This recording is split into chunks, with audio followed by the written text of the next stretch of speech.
नमस्कार, आकाशवाणी देहरादून से प्रस्तुत हैं प्रादेशिक समाचार। पहले मुख्य समाचार। राजधानी देहरादून से अल्मोड़ा के लिए आज से हेलीकॉप्टर सेवा शुरू। दिग्गज उद्योगपति रतन टाटा का मुंबई में निधन। राष्ट्रपति, उपराष्ट्रपति और प्रधानमंत्री ने शोक व्यक्त किया। न्यायमूर्ति मनोज कुमार तिवारी उत्तराखंड उच्च न्यायालय के कार्यवाहक मुख्य न्यायाधीश होंगे और राज्य के स्थानीय उत्पादों के ब्रांड हाउस ऑफ हिमालयाज को अंतर्राष्ट्रीय स्तर पर पहचान दिलाने के लिए विभिन्न कंपनियों के साथ समझौता ज्ञापन किए गए।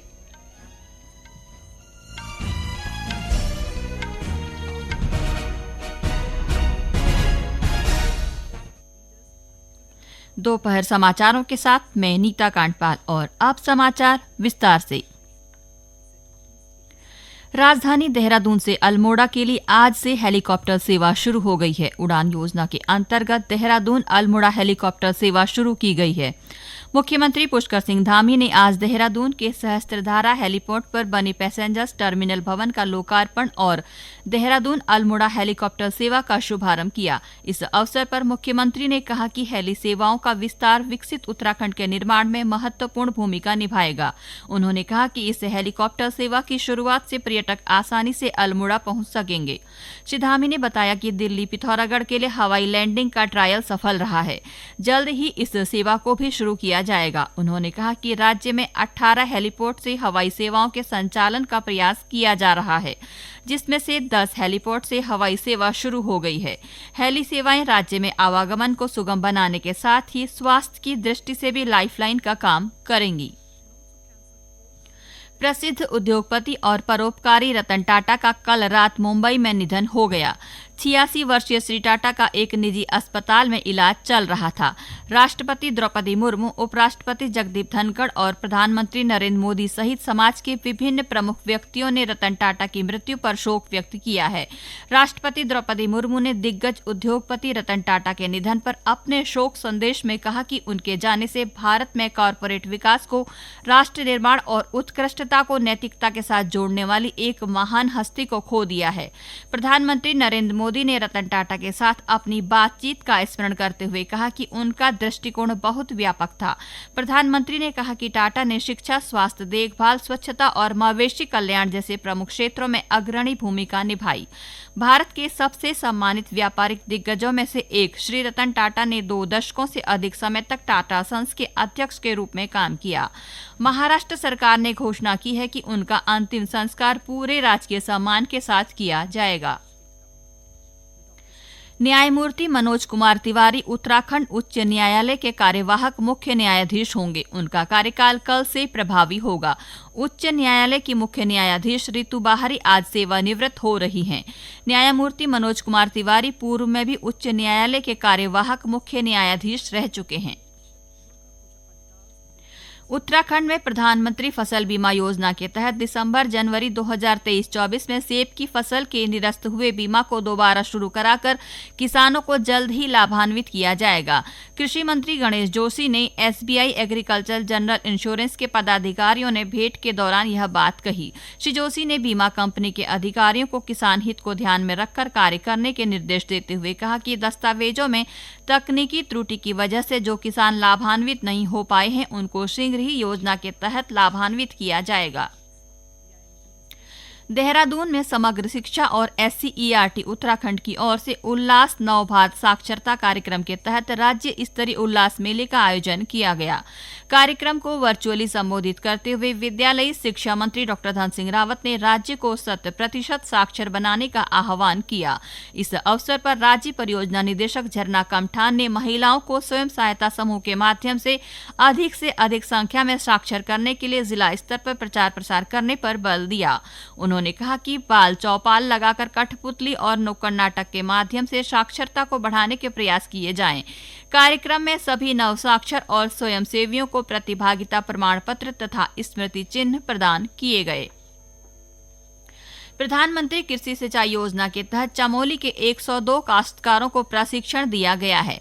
प्रशिक्षण सत्र के दौरान काश्तकारों को सूक्ष्म सिंचाई मिशन, उद्यान विभाग से संबंधित योजनाओं, कीवी और मशरूम उत्पादन, जड़ी बूटी कृषिकरण तथा विपणन को लेकर जानकारी दी गई। ये समाचार आकाशवाणी के देहरादून केंद्र से प्रसारित किए जा रहे हैं। ताज़ा समाचार के लिए आप हमारे सोशल मीडिया एक्स व Facebook page Akashvani news Uttarakhand को फॉलो कर सकते हैं। साथ ही ये समाचार हमारे YouTube channel Akashvani news Uttarakhand पर भी उपलब्ध हैं। देहरादून में कृषि और प्रसंस्कृत खाद्य उत्पाद निर्यात विकास प्राधिकरण एपीडा की ओर से इंडस्ट्री इंटरैक्शन मीट का आयोजन किया गया। वाणिज्य मंत्रालय की ओर से पहली बार किसी राज्य में इस तरह का आयोजन किया गया। इस कार्यक्रम में 200 से अधिक प्रतिभागियों ने हिस्सा लिया। इस दौरान राज्य की जलवायु अनुरूप कृषि और बागवानी को बढ़ावा देने की संभावना पर विस्तार से चर्चा की गई। साथ ही राज्य के कृषि उत्पादों के निर्यात, जैविक खेती और जीआई टैग उत्पादों को बढ़ावा देने पर भी कई नीतिगत निर्णय लिए गए। कार्यक्रम में राज्य के स्थानीय उत्पादों के ब्रांड हाउस ऑफ हिमालयाज के प्रोत्साहन, प्रोसेसिंग और मार्केटिंग के लिए विस्तार पूर्वक चर्चा हुई और विभिन्न कृषि प्रसंस्करण इकाई की मुख्य कार्यकारी अधिकारियों से राज्य का निर्यात बढ़ाने के लिए सुझाव लिए गए। केंद्रीय सचिव सुनील बर्थवाल ने इंटरैक्शन मीट में हिस्सा लिया है। उन्होंने हाउस ऑफ हिमालयाज के मोबाइल स्टोर का उद्घाटन भी किया। इस अवसर पर हाउस ऑफ हिमालयाज को अंतर्राष्ट्रीय स्तर पर पहचान दिलाने के लिए विभिन्न कंपनियों के साथ समझौता ज्ञापन किए गए। इनकी मदद से हाउस ऑफ हिमालयाज के उत्पादों की बेहतर पैकेजिंग की जाएगी और इसे वैश्विक पहचान देने के प्रयास किए जाएंगे। राज्य में आपदा न्यूनीकरण निधि के तहत होने वाले विभिन्न सुरक्षात्मक और पुनर्निर्माण कार्यों में उच्च गुणवत्ता के साथ समयबद्धता को प्राथमिकता देने के निर्देश दिए गए हैं। मुख्य सचिव राधा रतूड़ी ने अधिकारियों को बाढ़ सुरक्षात्मक कार्यों के साथ ही नदियों का नियमित चैनलाइजेशन करने को कहा है। सचिवालय में राज्य आपदा न्यूनीकरण निधि के प्रस्तावों पर अनुमोदन के लिए मुख्य सचिव की अध्यक्षता में गठित राज्य कार्यकारिणी समिति की बैठक का आयोजन किया गया। इस दौरान श्रीमती रतूड़ी ने जोखिमपूर्ण क्षेत्रों में आबादी की सुरक्षा को शीर्ष प्राथमिकता पर रखते हुए तटबंधों की सुरक्षा सुनिश्चित करने और कटाव स्थलों पर त्वरित कार्रवाई करने के निर्देश दिए।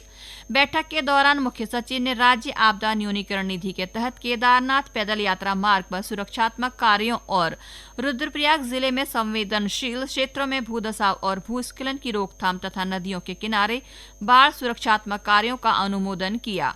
उन्होंने उत्तरकाशी के बड़कोट के बनास गांव में आबादी के बचाव के लिए सुरक्षात्मक कार्यों, ऊधम सिंह नगर के सितारगंज में निर्मल नगर को बैगुल नदी की बाढ़ से बचाने के लिए बाढ़ सुरक्षा योजना जैसे विभिन्न प्रस्तावों पर स्वीकृति दी। रुद्रप्रयाग जिले में सहकारिता और कृषि विभाग के समन्वय से मिलेट मिशन के तहत मड़ुआ खरीद कार्यक्रम संचालित किया जा रहा है। मुख्य कृषि अधिकारी लोकेंद्र सिंह बिष्ट ने बताया कि जिले के किसानों ने अपने उत्पादित मड़वे को नजदीकी सहकारिता कार्यालय में बेच सकते हैं। श्री बिष्ट ने कहा कि मड़वे की खरीद न्यूनतम समर्थन मूल्य 42 रुपये 50 पैसे प्रति किलोग्राम की दर से की जाएगी, जिसका भुगतान किसानों को डीबीटी के माध्यम से किया जाएगा। प्रधानमंत्री राष्ट्रीय डायलिसिस कार्यक्रम के तहत चमोली जिले के कर्णप्रयाग में हंस फाउंडेशन के सहयोग से डायलिसिस सेंटर की स्थापना की गई है। मुख्य चिकित्सा अधिकारी डॉक्टर राजकेश पांडे ने बताया कि डायलिसिस केंद्र में हर दिन 2 डायलिसिस सेशन प्रति मशीन के अनुसार अब तक 900 सेशंस किए गए हैं। उन्होंने कहा कि डायलिसिस सेंटर में 72 लोगों ने पीएम डायलिसिस कार्यक्रम के तहत निःशुल्क डायलिसिस सुविधा का लाभ लिया है। गौरतलब है कि इससे पहले जिले के गुर्दा रोग से पीड़ित लोगों को डायलिसिस के लिए देहरादून और अन्य शहरों में जाना पड़ता था। महिला 2020 विश्व कप क्रिकेट में भारत ने कल रात दुबई अंतर्राष्ट्रीय क्रिकेट स्टेडियम में ग्रुप ए के मुकाबले में श्रीलंका को 82 रन से हरा दिया। पहले बल्लेबाजी करते हुए भारत ने निर्धारित 20 ओवर में 5 विकेट पर 172 रन बनाए, जिसके जवाब में श्रीलंका की टीम 19.5 ओवर में सिर्फ 90 रन ही बना सकी। इस जीत के साथ ही भारत के सेमीफाइनल की दौड़ में बने रहने की उम्मीद मजबूत हो गई।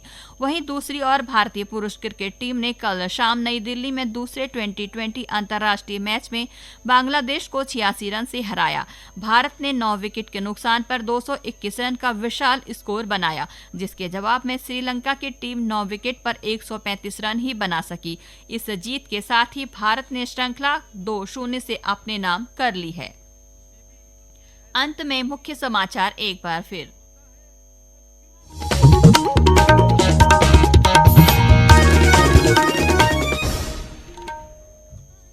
राजधानी देहरादून से अल्मोड़ा के लिए आज से हेलीकॉप्टर सेवा शुरू।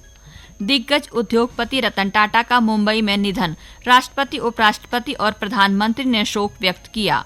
न्यायमूर्ति मनोज कुमार तिवारी उत्तराखंड उच्च न्यायालय के कार्यवाहक मुख्य न्यायाधीश होंगे और राज्य के स्थानीय उत्पादों के ब्रांड हाउस ऑफ हिमालयाज को अंतर्राष्ट्रीय स्तर पर पहचान दिलाने के लिए विभिन्न कंपनियों के साथ समझौता ज्ञापन किए गए।